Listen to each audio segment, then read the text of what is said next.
Welcome, dear friends, to Kardec Radio in another program, The Medium's Book. We are studying the Medium's Book for the first time in 13 years of Kardec Radio. This year, 2025, Kardec Radio is turning 14 years. A teenager, yes.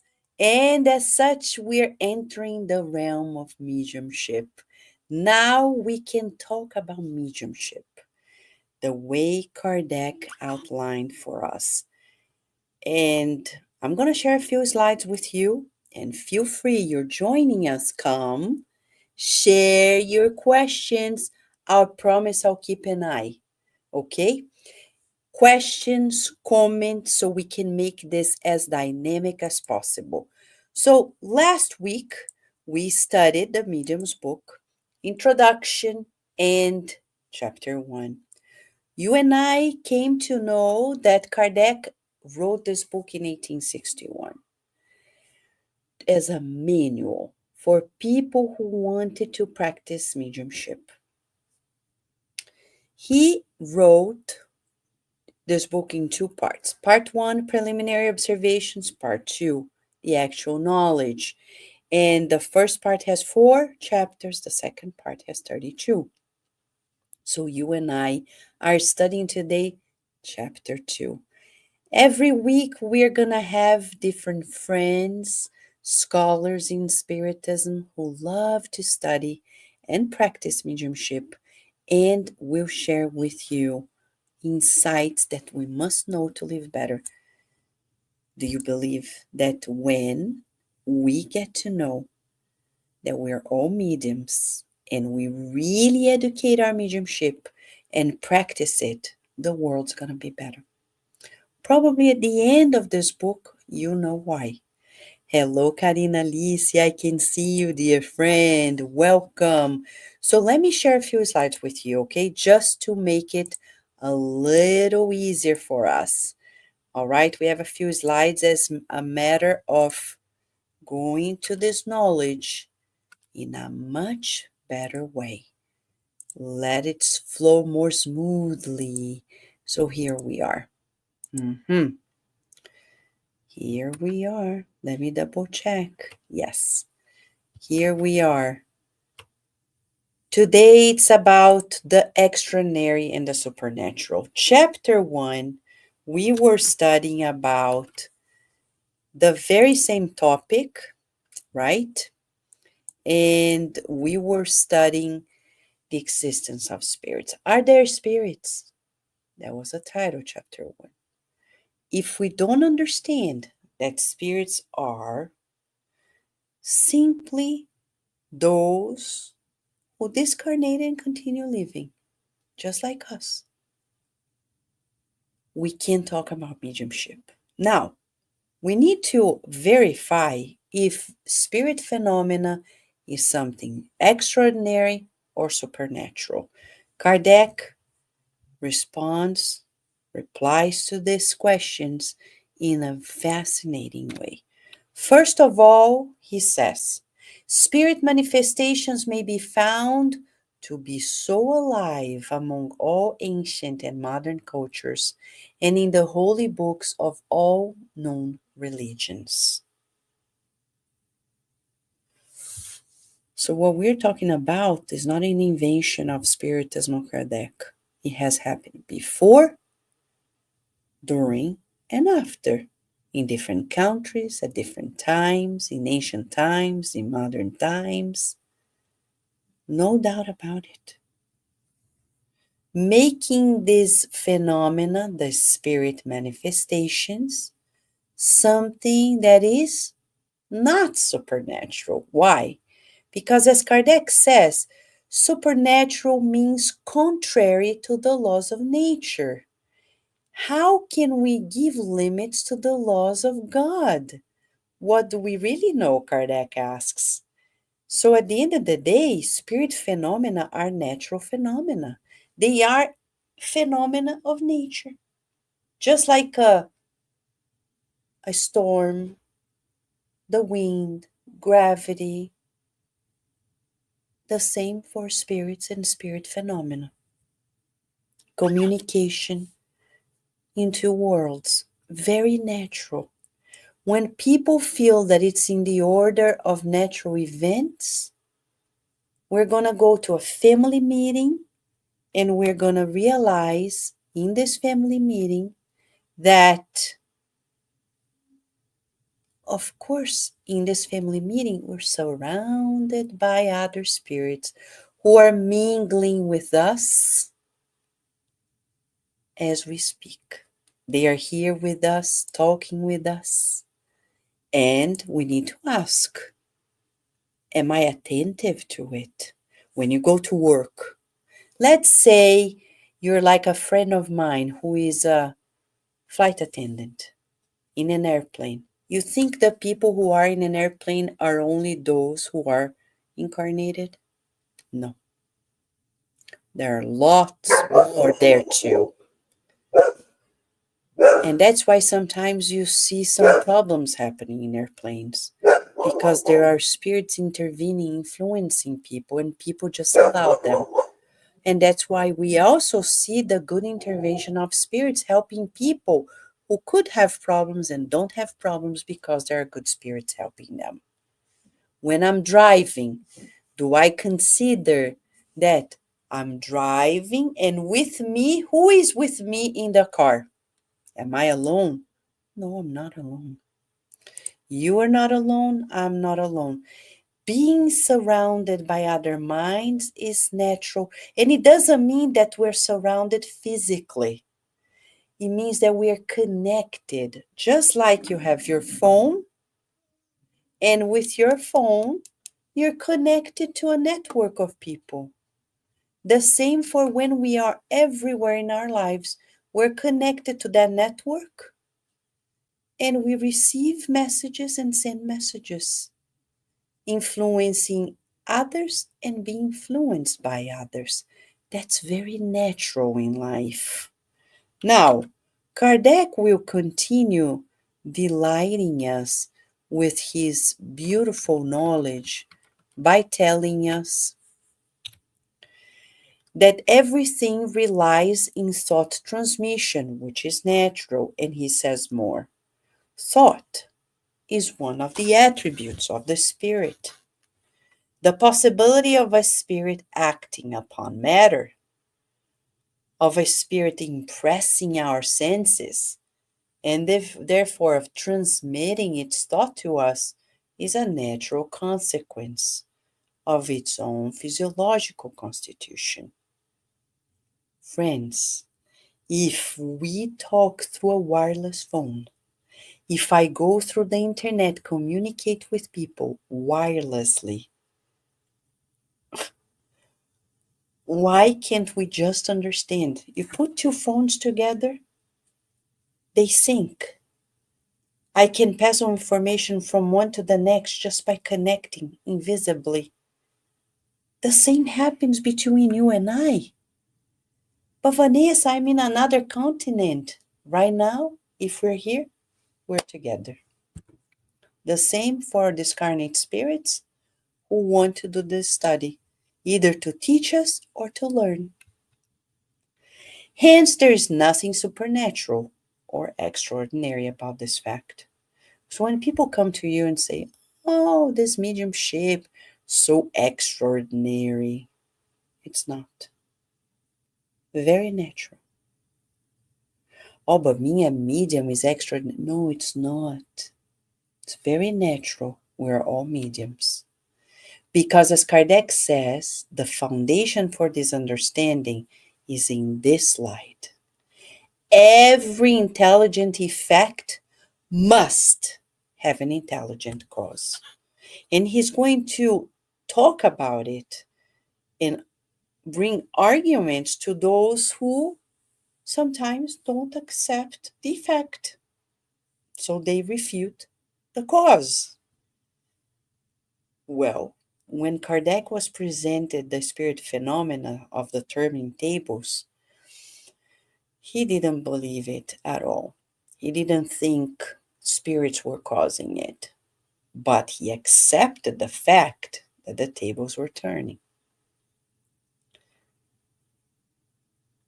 Do you remember when Publius Lentulus, the senator, saw Jesus, talked to Jesus, and he said, I'm going to heal your daughter not because of you, proud senator, but because of your loyal, faithful wife. And yet, when he came to see his daughter and saw that she was healed, he dismissed the cause, but he accepted the effect. Why? Why are people still debating about the natural order of events? Kardec is saying simply because they don't understand that spirits are merely human souls that have been freed from their corporeal envelope. The difference between us and the discarnate spirits is just a physical body. They have a spiritual body, we have a spiritual body. They are spirits, we are spirits. We evolve, they evolve. What's the difference? When you discarnate, are you gone? No. And he says that observation tells the existence of spirits does not result from a preconceived theory or a hypothesis dreamed up to explain the facts, but instead it is the result of observation and the natural consequence of the existence of the soul. To deny this cause is to deny the soul and its attributes. So when somebody says, I don't believe in spirits, they are denying their existence. By principle, they are denying their existence. But some people, as Kardec say, they just play this game out of laziness. They don't want to think. So he's going to tell us that true critics must provide evidence, not just from erudition, but from a profound knowledge of the object under consideration and with an absolute impartiality of judgment.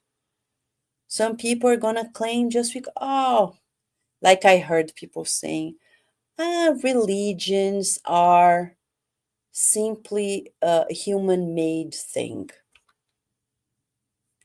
Excuse me? And does that make religions less religious? Of course, humans put together the knowledge, but they put together according to their experience, according to observation, just like science, my friends. When people say that, I say, well, science is no different. Science didn't come from heaven to earth, it came through humans too. So, why do we consider that the science that is brought to us by scientists is more valid than the religious principles, the philosophical principles, and even scientific principles of a science like Spiritism? It's paradoxical. We need to be more coherent. And Kardec is going to, based on his extensive experience, he's going to say that of all spirit phenomena, one of the most extraordinary and indisputable, and one that most obviously demonstrates the action of hidden intelligences, involves direct writing. Why does he say this? You know, direct writing is what happened with Moses, with the printing, the direct writing of the Ten Commandments on the stone. That's what's called direct writing. Nobody was using the hand to writing it. It just manifested there, materialized it. And it seems extraordinary. How can you dispute it? It's in the Bible, and that's mediumship. Moses was a medium. He gave of his own energy, his own ectoplasm, his own vital fluid to make it manifest. So Kardec in this chapter is going to lay out a summary of the Spiritist stance. He's going to say to us, first and foremost, all spirit phenomena are based on the existence and survival of the soul. So healing, mediumistic healing, right? It happens through the fact that there are spirits helping in the production of that healing through mediums.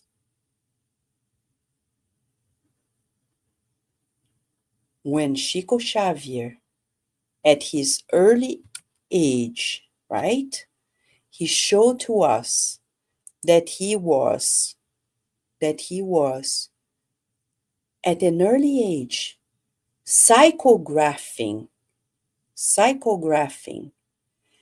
messages, poems from completely different styles, from poets that were completely different their style, and the style maintained itself. It's a phenomenon.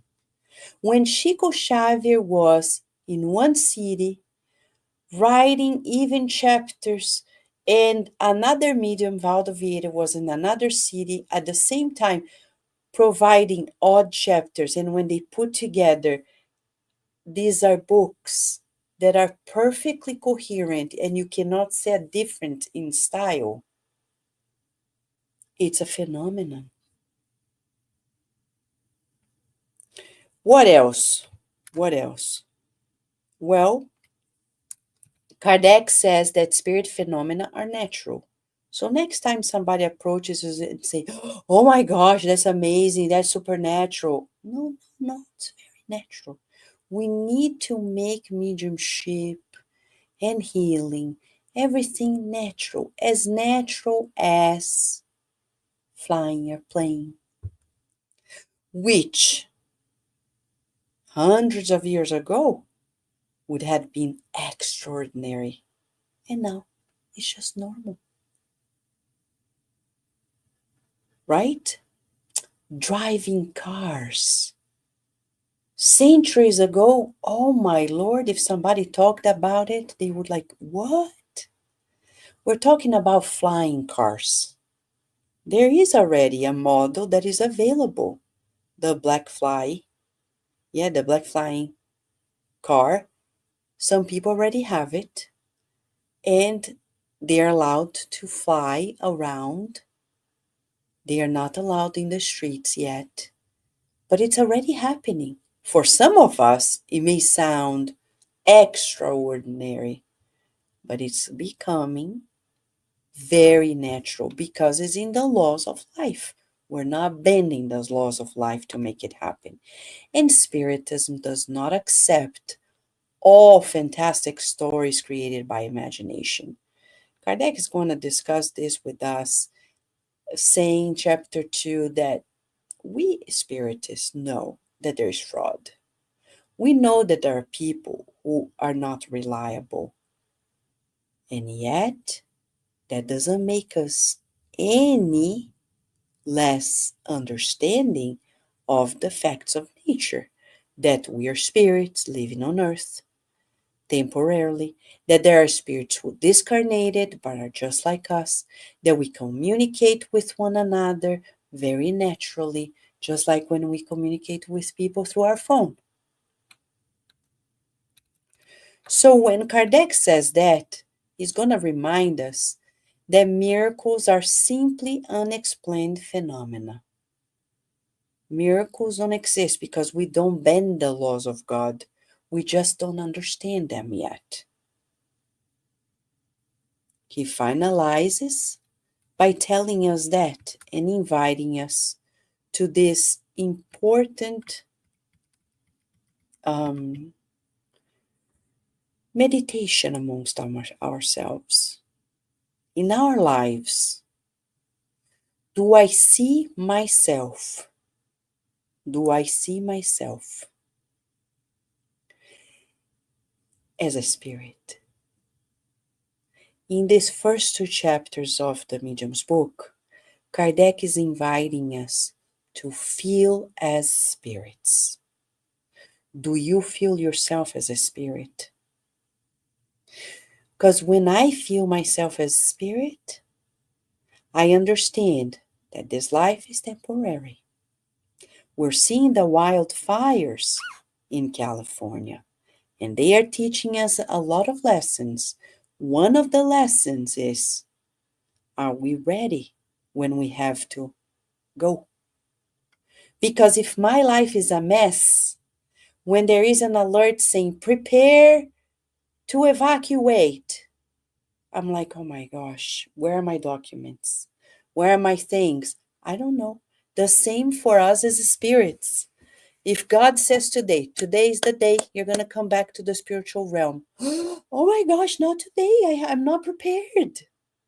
We need to be prepared every day. And we need to understand a second point, that others who crossed over, they come back. They want to talk to us. They want to help us. Sometimes they want to disturb us. What are we going to do? We need to make it so natural that we're vigilant with the laws of life. I connect with those who are like-minded. Chico Xavier, though very young, he was a person who wanted to progress. He wanted to be a better person. No wonder he connected with many spirits who felt just the same, who wanted to be better, a better person. So we finalize our study today asking this question. 1, do I feel myself as spirit? 2, do I see how natural it is for those who passed away, that they want to come back and communicate? And what am I communicating with? What is my network? Let us meditate on these questions, because next week, when we come back, our friend, our dear friend, Roberto Watanabe, will be back to teach us about chapter 3, which is about the methodology. How Kardec proceeded to do this mediumistic practice. And we're saying this for those who want to learn and those who want to practice it as well. Everybody should study mediumship, because mediumship is the solution to many of our problems in our relationships. Should you have any question or comment, write to us. If you don't want to write now, write to us at kardecradio@gmail.com. We wish you many blessings, and we'll see you next week in another study of the Medium's book. Thank you, friends.